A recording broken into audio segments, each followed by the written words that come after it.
Okay, so our first group of amino acids were the aliphatic amino acids. We talked about some of the general properties of them. So they're all hydrophobic. Some of the most hydrophobic of the amino acids are the branched chain amino acids, isoleucine, leucine, and valine. So these have very reduced carbon in their side chains. So these are among the most hydrophobic or have the most high positive hydropathy. Yes? I just don't think your mic is on, sorry. Oh. Is that better? Can you now? Okay, so I apologize for that. Yeah, please, if there's issues with the AV system or anything, let me know about them. Okay, where were we? So the consequences of having that very reduced carbon in the side chains are twofold. First of all, they have a very high positive hydropathy index, and that means that they don't like water. They want to get away from water, and they want to get near an amino acid that's similar to they are.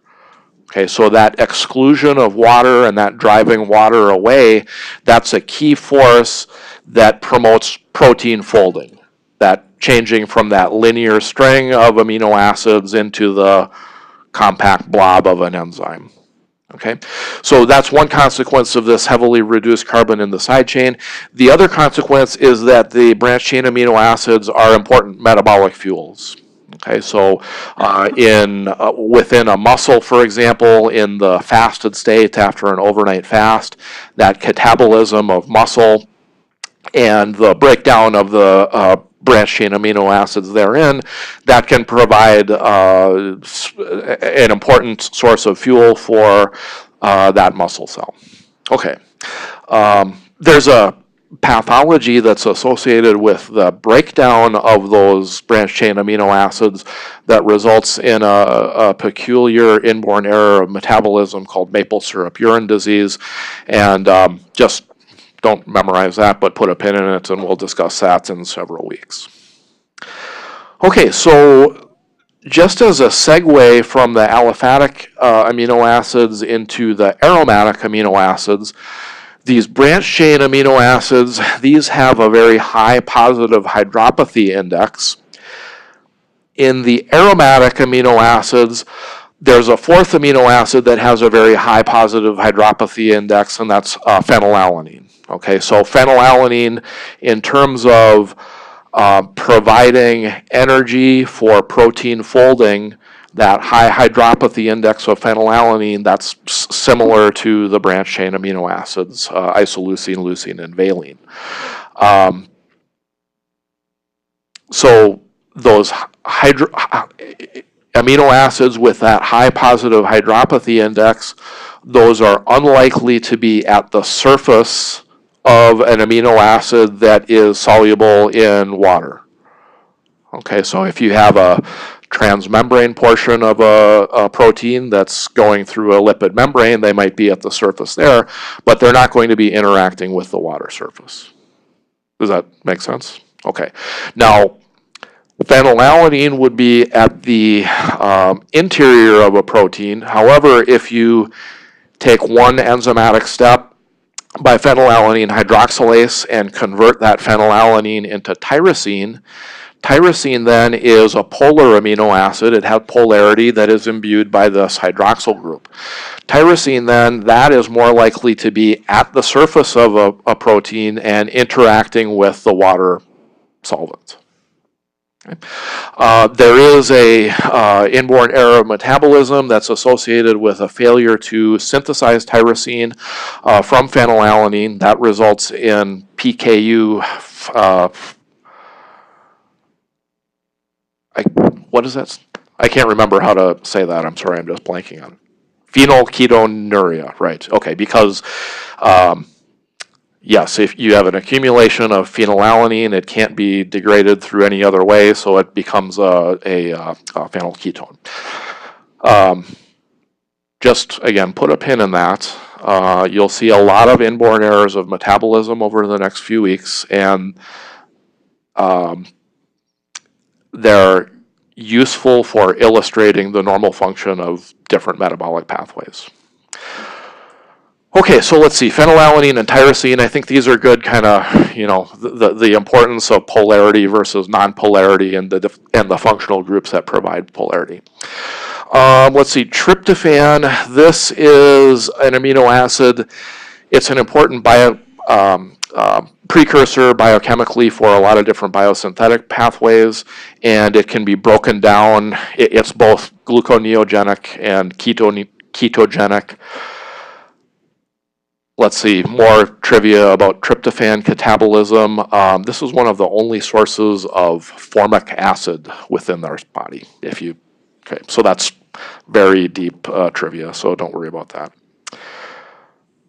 Okay, and tryptophan, this is a very bulky side chain and is going to sterically constrain protein folding at that location. Okay, so this is just demonstrating that effect of the hydrophobicity of the phenylalanines. That protein folding can be promoted by stacking of one phenylalanine on top of another phenylalanine and excluding water away from this region, and then that promotes the protein folding. And those phenylalanines that are stacking, those could be near one another on the primary structure, or they could be on completely, very far apart from one another on the primary structure. Okay, so let's make a segue into the polar amino acids. So polar amino acids have oxygen as a component of their side chains, and the presence of oxygen provides a polarity or a partial charge, if you will, onto that onto the carbons of that side chain, and makes the amino acids not hydrophobic but hydrophilic, and thus these amino acids are more likely to be on the exterior side of a protein that is soluble in a water environment. Let's see. So these proteins, they're polar, so they have the negative hydropathy index, so they are water-loving proteins. Let's see. As far as the importance of these, they have different roles in metabolism, irrespective of their functions in protein structure. Don't worry about that for right now. Just consider this fact as being most important. Okay, beyond that, serine and threonine, they both share a hydroxyl group on their side chain, and that hydroxyl group is a site of a post-translational modification, the addition of a phosphate group. Okay, so both of these, serine, threonine, and then tyrosine that we saw earlier, I didn't mention this, but tyrosine can also be a site of phosphorylation at that hydroxyl group. Okay, sulfur-containing amino acids share the commonality of having sulfur in their side chain. However, cysteine and methionine have pretty different functions with respect to the protein folding. Okay, so let's look at cysteine first. So cysteine has a sulfhydryl group that is free and not buried by another bond to a carbon. So that sulfhydryl group can exist in both the reduced and the oxidized state. So in the reduced state, when it's saturated with electrons, if you will, it's got a protein bound to it and nothing else. This sulfur atom can be oxidized, or electrons can be pulled away from it. And how that happens is, when that happens, the sulfur makes a disulfide bond, a covalent bond, with another sulfur atom. Okay, so you're pulling electrons away from it, and then the sulfur shares electrons with another sulfur atom. So this ability, and this is a reversible reaction that is going to be dependent largely on the redox balance between the within the cell. So the ability to form these reversible disulfide bonds with cysteine has, I guess, two important consequences. One is that this disulfide bond will stabilize protein folding and lock many proteins into a folded configuration. And I'll show an example of that later. The second consequence is that many proteins and molecules that are not proteins but contain cysteine, such as glutathione, these will use that sulfhydryl group and the reversible oxidation and reduction of it to provide antioxidant defense within cells and to perform various reactions that would neutralize superoxide or hydrogen peroxide or hydroxyl radical, for example. Okay, so cysteine has that free sulfhydryl group. Methionine, on the other hand, the sulfur there is buried or concealed by a methyl group. Okay, so the reactivity of methionine is quite different. It doesn't participate in those disulfide bonds as cysteine does. So the significance of methionine is it's hydrophobic, so internal to proteins in terms of the structure generally. Every protein, I think every protein starts with the AUG codon, and that AUG codon codes for methionine. So every N-terminal amino acid should be methionine. Are there exceptions to that, or I don't know? Ask Dr. Cormier. I think he would have a good handle on that. Okay, so that's one little detail about methionine. Another important detail of methionine is its role in vitamin B12 metabolism. And this is an example of methioninine's role not within a protein, but as a amino acid existing in solution within the cell. Just in the interest of time, I'm not going to go through this, but we will see this in a few weeks. Okay, so if you have a lot of free time, you can look at this and then compare the example of the folate deficiency and see, where the macrocytic anemia that they share comes from and where the neurological symptoms come from. Okay, so everybody with me so far?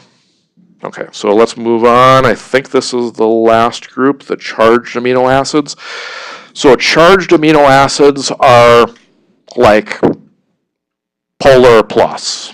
Okay, these are amino acids that have atoms that are not just polar, but they can be fully ionized into a formal negative or a positive charge.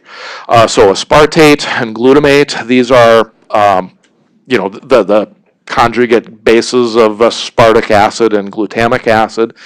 Then we also have, so those are the negatively charged at near neutral pH. Arginine and lysine have positively charged nitrogens, and then histidine, this is at neutral pH, this is not ionized, but a nitrogen in that side chain can be protonated at low pH. Okay, so it would be considered a basic amino acid. Okay, so just showing that titration curve, and this is showing the example of histidine at the very low pH where you have a huge high concentration of protons, of hydrogen ions. You're going to have the carboxylic acid protonated, the amide group protonated, and then the side chain nitrogens are going to be protonated. As you titrate in more base, first you get ionization of the carboxylic acid, then of the side chain near that neutral pH, and then ultimately of the amide group at the highest pH. So the significance is right here, because you have this ionizable group that is stably either charged or uncharged at a near neutral pH environment that is typical within the cell.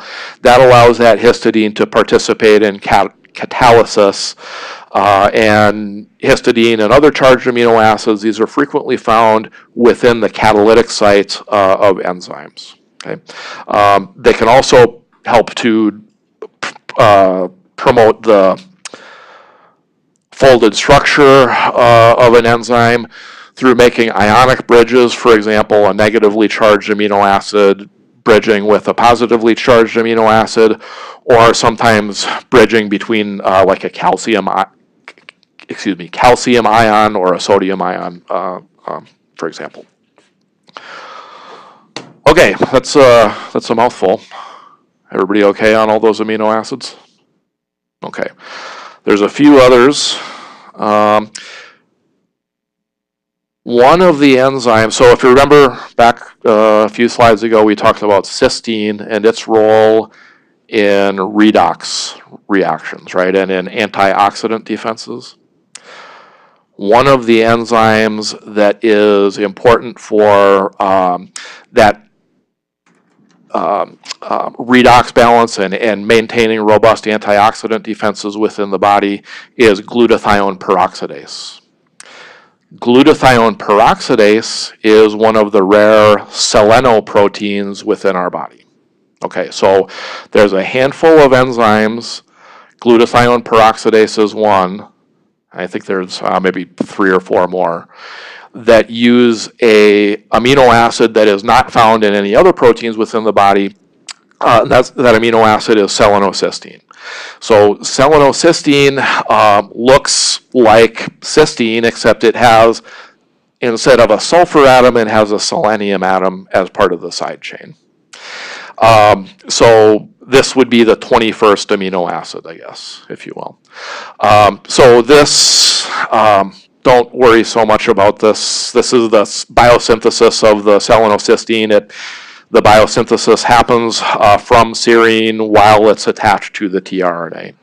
And there is a special codon that is specific for selenocysteine. And okay, so anyway, it exists, and just know that it exists. All right. A few other amino acids that we'll encounter, I think, towards the end of Foundations of Medicine, ornithine and citrulline. These are amino acids that are very important within our body for the detoxification of excess nitrogen.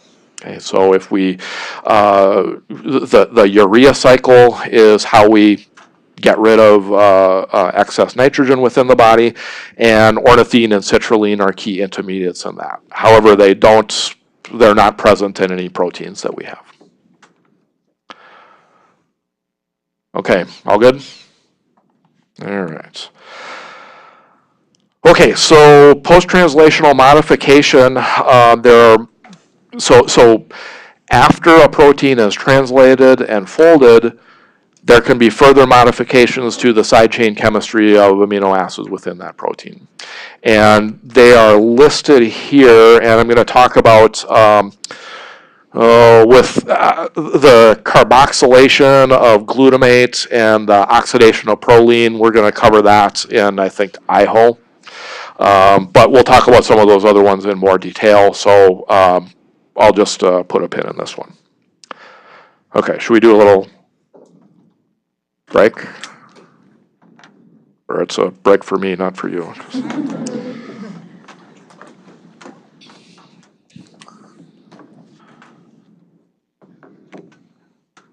Okay, so if this is your first time going through this, this might be a harder question to ask, but this would be, I think a fair question for the exam that opens up on Friday.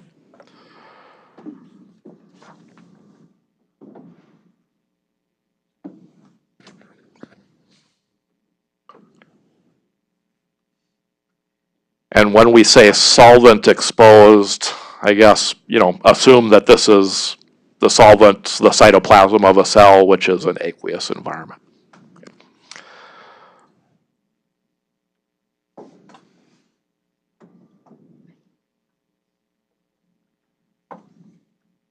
Okay, come on. You know, it doesn't want to give me the answers here, but what's the best answer, do you think? Threonine, because it's got that nice OH group that makes it polar.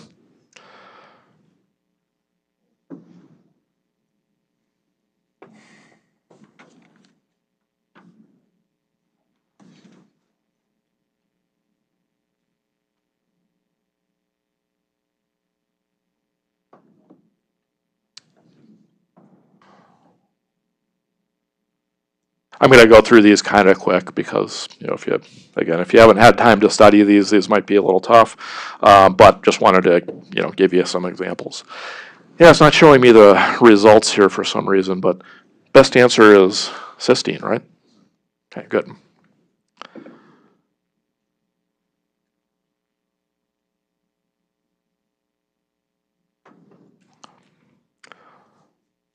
So structurally here, you're looking for amino acids that have a hydroxyl group. That hydroxyl group is where the phosphate binds. And yeah, it seems like it's not wanting to show me the results slides. Best answer here, though, would be serine and tyrosine, right? Yes?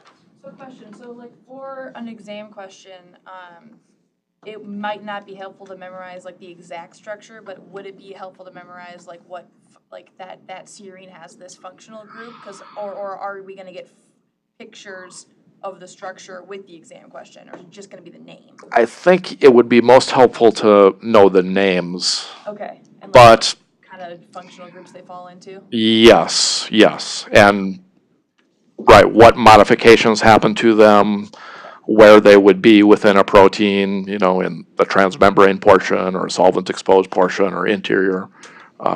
So yeah, I think like this level of detail, I guess.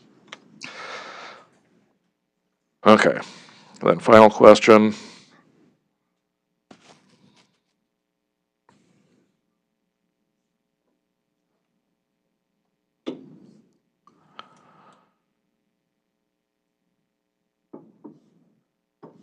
And the German chemistry term for this, I think, is Zwitter ion, right? Have you heard that before?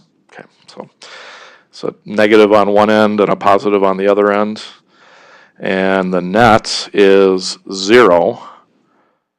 And we should know that glycine is not one of the amino acids that has an ionizable side chain, so you don't have to worry about that. Okay, so just example of how we can structure some of those. And those are some, you know, one-step, fairly simple questions. Okay, so let's talk about protein folding next. Okay, so there are different levels of protein structure.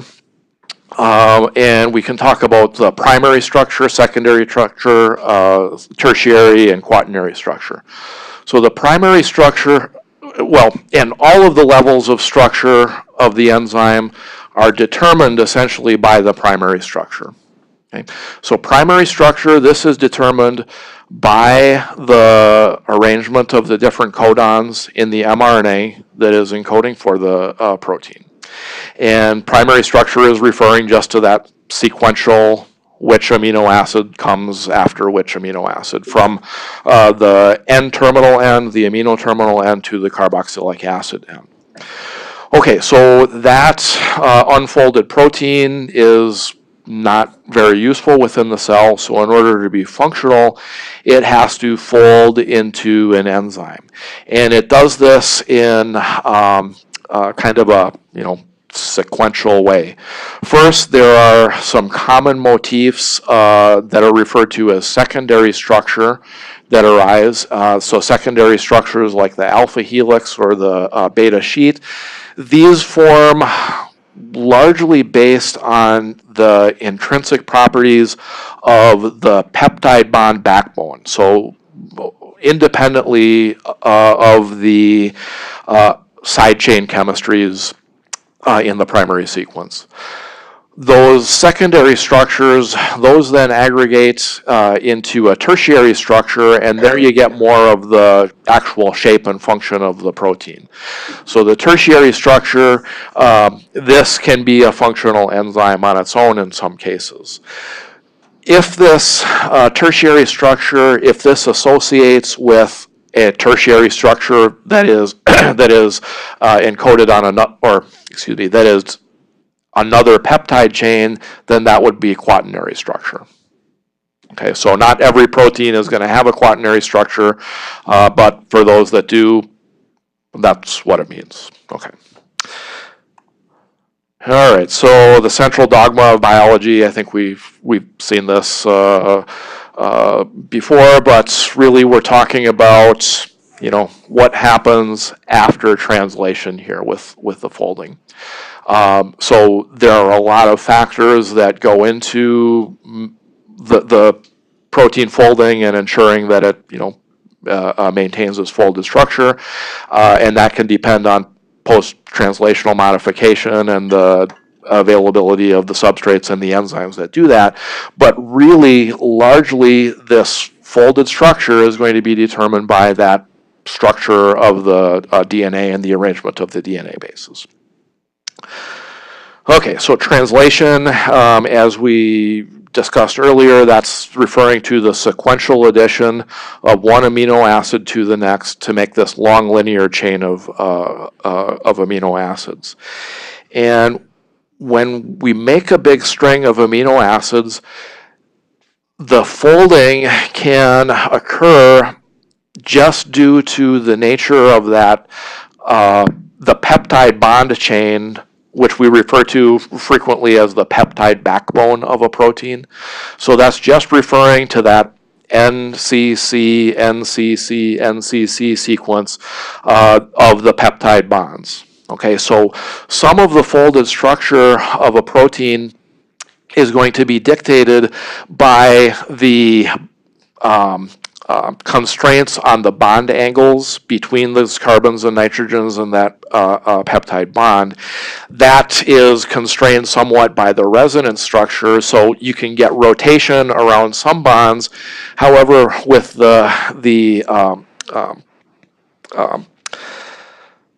there can be resonance between the carboxylic acid bond and the nitrogen that will prevent the rotation around that bond and constrain that bond angle. So that can then promote different secondary structures forming irrespective of the side chain chemistry. And one of the most common secondary structures, really secondary structure, there's two you have to know about, beta sheet and alpha helix. Okay, so more common or another, I guess maybe that's not the best usage. Okay, one of the secondary structures that you should know about is the alpha helix.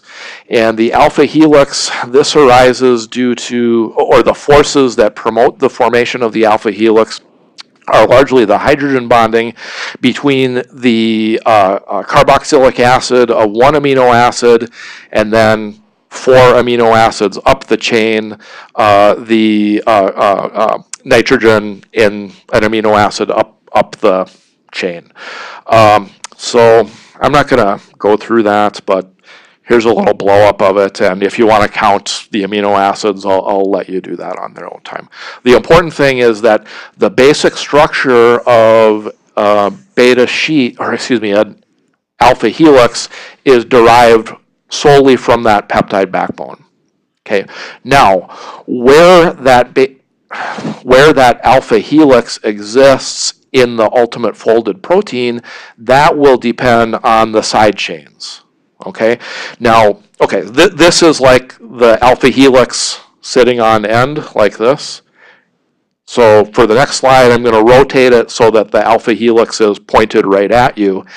And when we do that, you can see that the R groups, or the side chains, this is the variable part of the amino acid, these are projecting outward.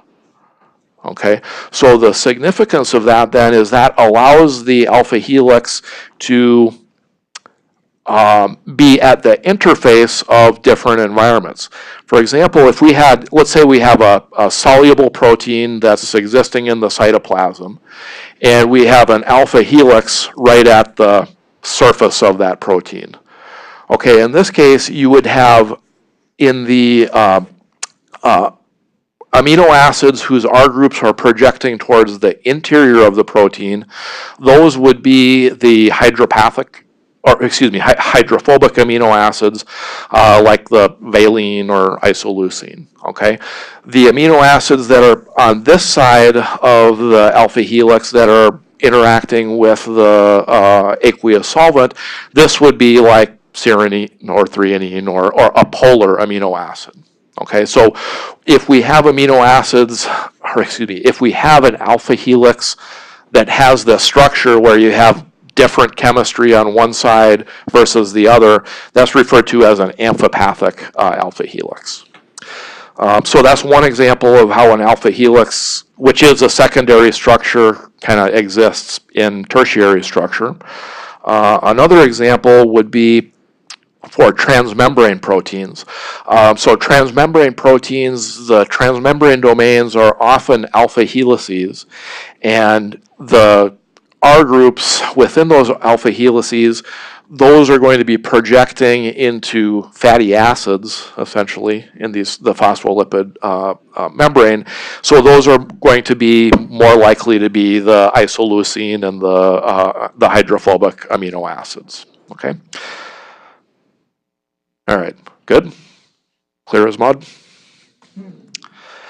Okay, so the second structure that we'll look at, the secondary structure, is the beta sheet.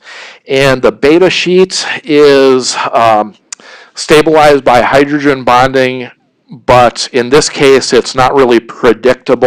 It's not always like 4 amino acids up the primary structure. So in this case, you've just got 2 sheets of the, or 2 strands of the primary structure that are running near each other, and then you get hydrogen bonding between neighboring carboxyls and amine groups.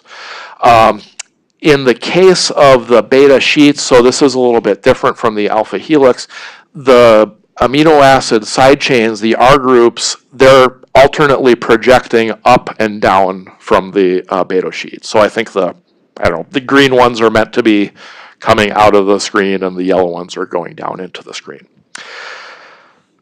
The orientation of these beta sheets, they can be either parallel or anti-parallel depending on which orientation, relative orientation the strands are to one another. You can have little loops going from one end to another end.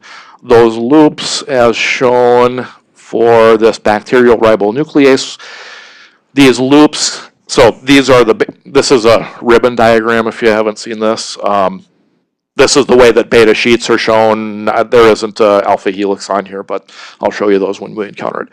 Anyways, in the primary structure, the loops that are connecting the different segments of the beta sheet can be very short, as shown here, or they can be really long, unstructured segments. So the point is, I guess, like the codon for this amino acid and this amino acid, they may be right next to each other in the primary sequence, or they may be very far away from each other.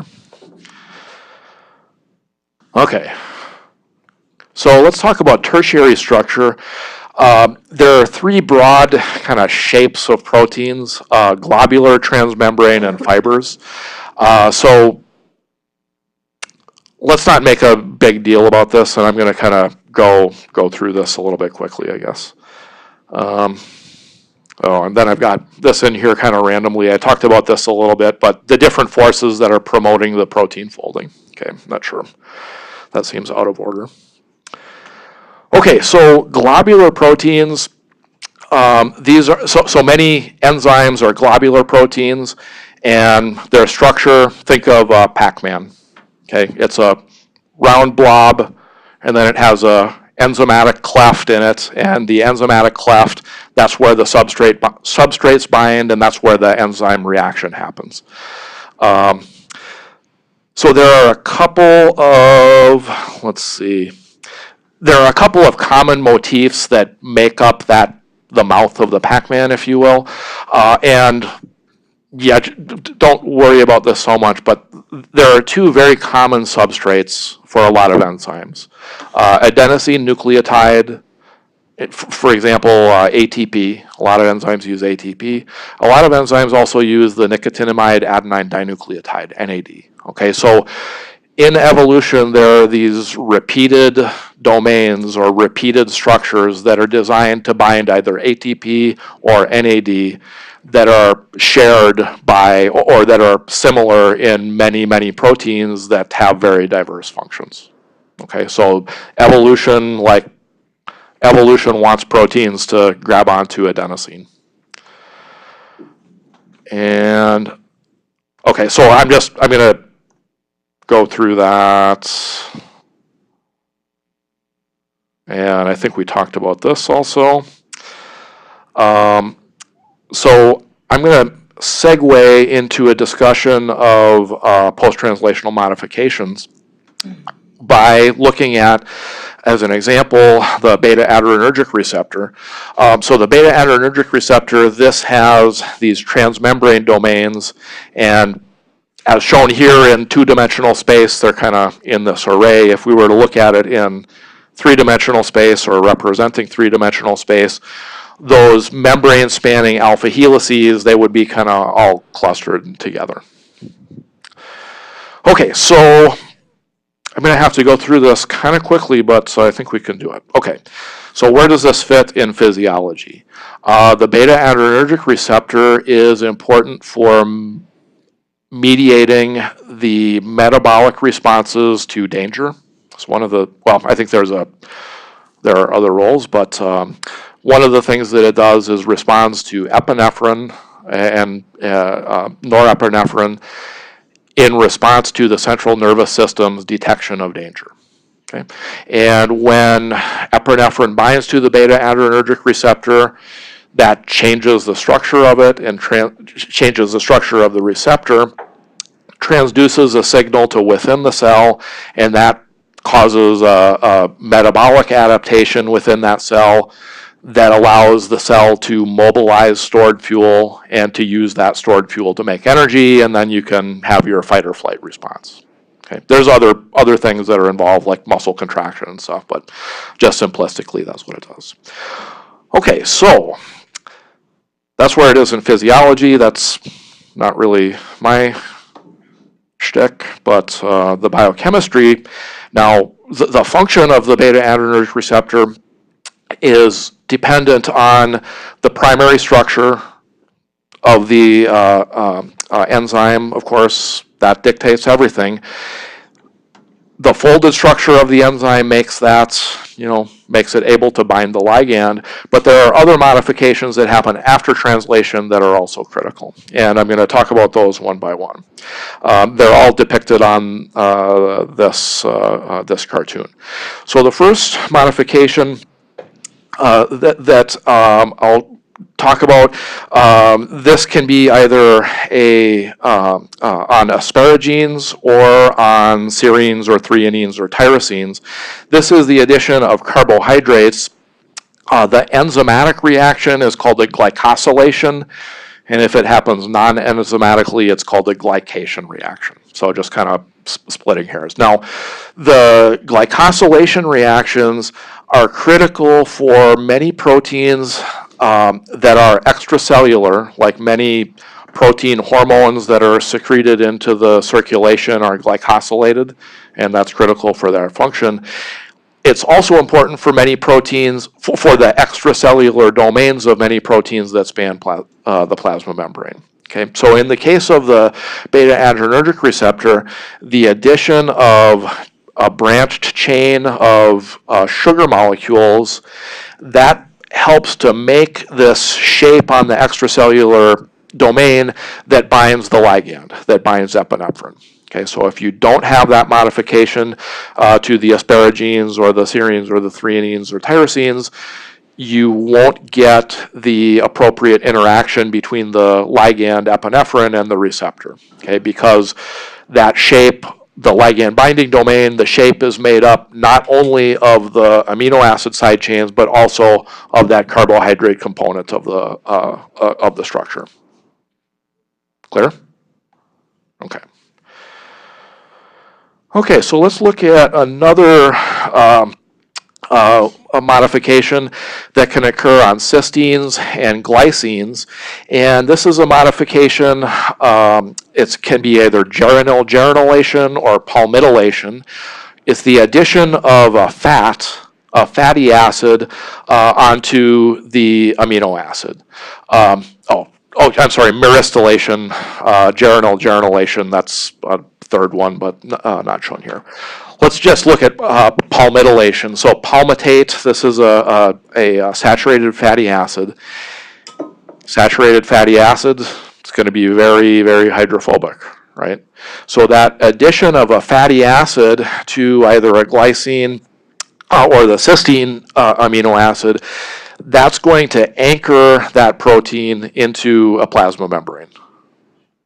Okay. Oh, not just a plasma membrane, but it also could be to a intracellular membrane as well. Okay, but the palmitylation and other additions of lipids as a post-translational modification, think of that's going to make that protein then associate with a lipid bilayer.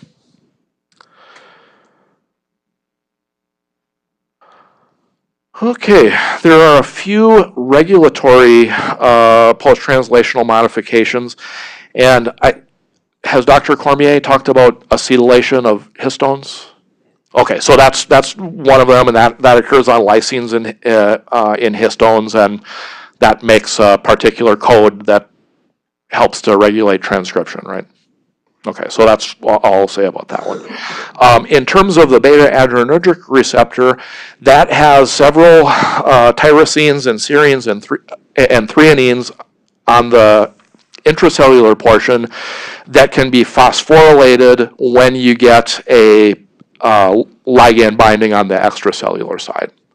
So the phosphorylation, shown here, a serine phosphorylation, is the making a phosphoester bond onto that OH group on the side chain. And that can frequently help to regulate the activity of a protein, either by turning it on or off, or by, either as an on-off switch, or sometimes as more of a dimmer switch, where you can get different levels of activity dependent on how much phosphorylation is happening. Let's see, final regulation here, ADP ribosylation. This is an important reaction that occurs to mediate the DNA damage response. And this is actually, has anyone heard of PARP inhibitors for cancer treatments? PARP inhibitors, a few people. Okay, so this is targeting that ADP ribosylation step. So this is this is going to get into a little bit of the next week stuff, but remember NADH, the nicotinamide adenine dinucleotide. This is the ADP ribosylases use NAD as a substrate, and they transfer the ribose and make a big polyribose chain onto substrates. Okay, that's we'll get to that much later. Okay, so regulation would include phosphorylation, acetylation, ADP ribosylation. Why don't we focus on phosphorylation for most of our attention? Acetylation, I'll leave that for Dr. Cormier. And ADP ribosylation, we'll talk about that in our IHO course when we talk about cancer pharmaceuticals. Okay, one other post-translational modification that we'll notice here is the disulfide bond formation between cysteine amino acids. And this covalent bond formation formed through the oxidation of the cysteine side chains, that's going to lock that folded conformation in. Okay, and then quaternary structure, this is you might consider this a post-translational modification, one protein associating with another. Maybe? Okay. In the case of the G protein coupled receptor, like the beta adrenergic receptor, that association with other proteins, that's a key part of the activation and the inactivation of the receptor. And you're going to see this 100 times in the next 2 years, so you don't have to learn it now. But G protein coupled receptors are huge. Okay, implications of quaternary structure. I'm going to go through this pretty quickly. Anybody know what hemoglobin does? It's in a red blood cell. It picks up oxygen in the lungs, goes through your circulation, and then delivers oxygen to peripheral tissue, right? Kind of shown here. How it binds to oxygen, it binds to the iron in heme, and that's shown here. So they just put a X on this, that you're not going to be tested on this, but you're going to be tested on it later. Other courses. Okay, so the key that I want to note here, and it's kind of hard to do quickly, but with the significance of quaternary structure. So what's shown here is 4 subunits of hemoglobin together. So hemoglobin, the functional form of hemoglobin is a heterotetramer. Okay, there's 4 subunits, and they're not the same, they're different, so we call it a heterotetramer.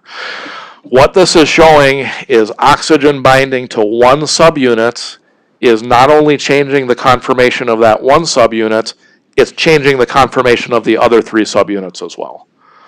Okay, so that's the key thing that you have to remember for any kind of a multimeric regulated protein, is that the kinetics are going to be different than for a monomeric protein. In terms of the effect for hemoglobin, the binding of that first oxygen to one subunit, that increases the affinity of the other subunits for oxygen and makes it easier to bind. So the significance of that is that that facilitates the delivery of oxygen from the lungs to the different tissues in their body. Okay, so first we go to hemoglobin in a red blood cell. The oxygen then goes to myoglobin in a muscle cell, for example, and then to the electron transport chain where it's reduced to water. So if we look at if we compare myoglobin and hemoglobin, hemoglobin is a heterotetramer, 4 subunits, and all 4 of them can bind oxygen. Myoglobin is a monomer. It's just one protein chain, and it's got one heme group and can bind 1 molecule of oxygen. So this figure here is looking at is showing the relationship between the fractional saturation of myoglobin or hemoglobin with oxygen at different concentrations of oxygen. Okay, so at 0.5, this means in a solution, half of your molecules are bound to oxygen and half are not bound to oxygen. Is that clear? So that is at this concentration of oxygen for hemoglobin and this concentration of oxygen for myoglobin. So to make this quick, I say that and then I pause to make it longer. But okay, because we have this more complicated regulation of binding of one subunit of oxygen, binding to one subunit of myoglobin, changing the affinity of the other subunits for oxygen, this gives the hemoglobin saturation curve this sigmoidal shape. And that allows the hemoglobin to have high affinity for oxygen in the high oxygen concentration environment of the lungs. But then when we go into the circulation and we're in our big toe or wherever where we have a lower oxygen concentration, there the hemoglobin affinity for oxygen is lower, and that allows the hemoglobin to deliver oxygen to the tissues. Okay, with myoglobin, it's like essentially an on-off for its binding affinity for oxygen. Okay, it doesn't have this range where it can pick up oxygen in one environment and deliver it in another. Okay, with myoglobin, we have this hyperbolic curve for the oxygen saturation. Okay, is that clear how that works? And that's because of that multimeric nature of the quaternary structure. Okay, I have a few questions here, and I want to note this one. And I don't have time to go through it because I'm already over. There will be a question like this on your practice exam and on your exam this week. Okay, so it looks long, but it's really a simple question. So take a close look at it. If you don't understand it, come see me or talk with your peers, or there's a review session, I think, on Friday, right? And we can discuss it more there. Okay, sorry I didn't have time to go through it in class. All right, thank you, and sorry for going over. But at least we're caught up now. Thank you. Thank you, Nick.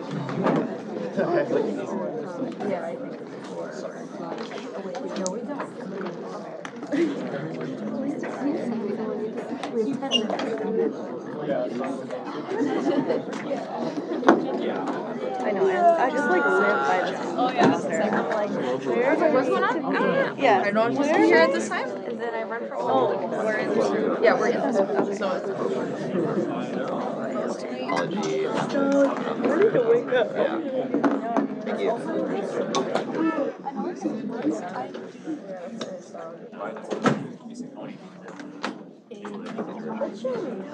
Good, how are you? Fantastic.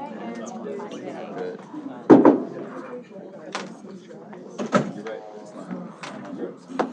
Oh, we just have Well, it's not free. It's not free. It was $9 to just use, and then you're good. You're good. For Infinity. I'll have to Okay, sounds good. Sounds good. You let me know. I don't know.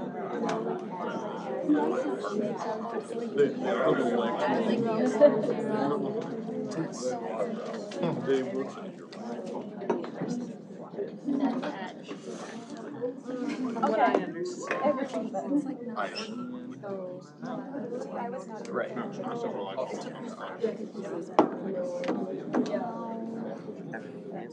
Everything.